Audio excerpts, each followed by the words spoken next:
Okay, for this problem, there's actually two different ways to do it, a quicker way and a more thorough way where you have to find all the information. But the quicker way is using the idea that if figures are similar, then the scale factor squared is equal to the ratio of areas. So something that we may have talked about briefly in similarity, but something that we'll talk about more later on in this unit. So anytime you have similar figures, so let's say, here's an example, like a simple example, like a square has side lengths 1, and then this square has side lengths 2. Alright, so the scale factor to go from this square to that square is 2, because all the sides get twice as big. But if you look at the area of the smaller square, it's 1 square unit. The area of the bigger square is 4 square units. So whatever the area increases by is equal to the scale factor squared. So if I had a square that was 3 by 3, so this, from here to here, you triple all the sides, the area actually goes up 3 squared 9 times. Okay, so that's one way to look at this problem, is to use that idea. And how do we know that these hexagons are similar? Well, they're both regular, which means all their angles have to be the same. And then it says the apothem and the sides of the smaller hexagon are half as long as the apothem and the sides of the larger hexagon. So like in this hexagon, if you could just find the area of this hexagon, since all these side lengths are half of the larger hexagon, you could just multiply the area by the scale factor, which would be 2 because of the word half here. If you go to the bigger, you double 2 squared. So this smaller hexagon, we have to find the area. So it says that the larger hexagon has a radius of 8, which means the smaller hexagon has a radius of 4. So if we divided this hexagon into 6 triangles, then they'd be 6 equilateral triangles where all the sides are 4.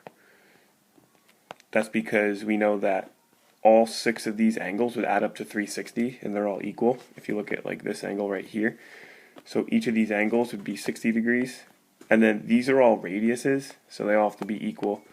So these angles are also 60, so it's equiangular, thus it's equilateral.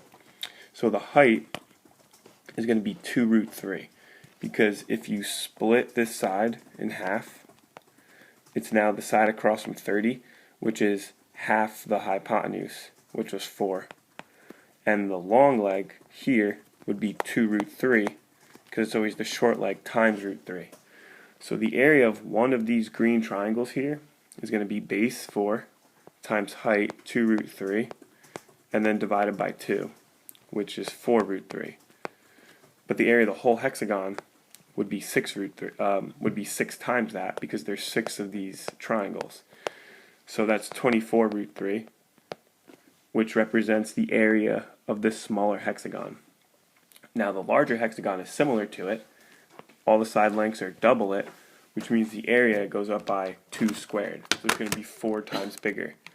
So 24 times 4 is 96.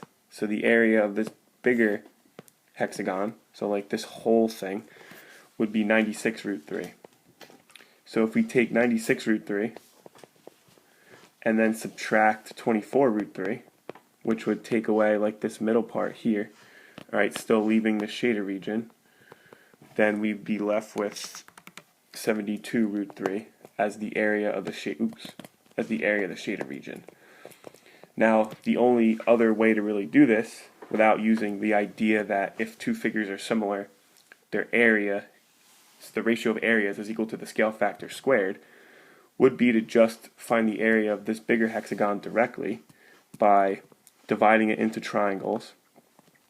And you know that these radiuses, because it says it right here, the radius of the larger hexagon is 8, which means that when you split it to find the height would be 4 root 3. So now the area of one of these triangles would be 8 times 4 root 3 divided by 2. So it would be 16 root 3. And then there's 6 of those triangles. So 16 times 6 gives us 96 root 3. So that would be how you would do it without using the idea of similar polygons.